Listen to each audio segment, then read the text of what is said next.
Back to news. ఇక మిగిలిన details చూద్దాం.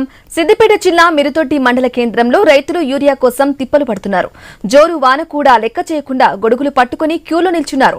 వినాయక చవితి పండుగను సైతం జరుపుకోకుండా ఎరువు దొరుకుతుందనే ఆశతో అన్నదాతలు రైతు వేదిక వద్దకు భారీగా తరలివచ్చారు. ఉదయం 4 గంటలకే చేరుకున్నారు. తోపులాట జరగకుండా పోలీసులు చర్యలు చేపట్టారు. ఎరువు వేయకపోతే పంట దిగుబడి తగ్గిపోయి అప్పుల ఊబిలో కూరుకుపోతామని ఆవేదన వ్యక్తం చేశారు. అయితే పండుగ రోజున కూడా యూరియా అందించేందుకు అధికారులు వీధుల్లో ఉండటం పట్ల రైతులు హర్షం వ్యక్తం చేశారు.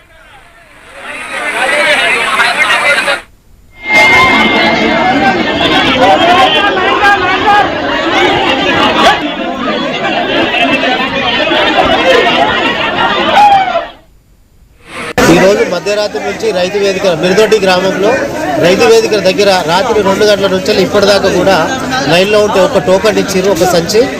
ఆ సంచికి ఇంకా కూడా లైన్లోనే ఉన్నాం. బాగా వర్షం పడతా ఉంది. ఈ వర్షంలో ఒక్క సంచి కోసం లైన్లో ఉండి తీసుకోవాల్సిన పరిస్థితి ఏర్పడింది. కాబట్టి ఈ పరిస్థితి ఇలానే ఉంటే రైతులు కష్టం చేయలేరు, పంటలు పండియలేరు.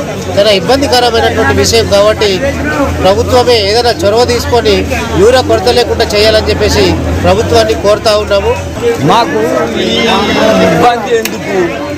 రైతులము రాత్రి 2 నుంచి నిద్ర లేక గాడి కావాలి రాసుకుంటా, లైన్ కావాలి రాసుకుంటా, ఆడ కూర్చుంది వానల వరుపుల గజగజ వరుపుకుంటా ఇప్పుడు మొక్కలు మంటి నీళ్ళలో నిలబడ్డం. తలా ఒక్క సంచి కూడా దొరకలేదు కలే. దాని గురించి మాకు ఈ ప్రభుత్వం వచ్చిన నుంచి మాకు అంత లాస్ అవుతుంది.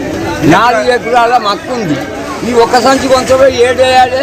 బోదర్లో వస్తే చేనంత వాడుతుందా?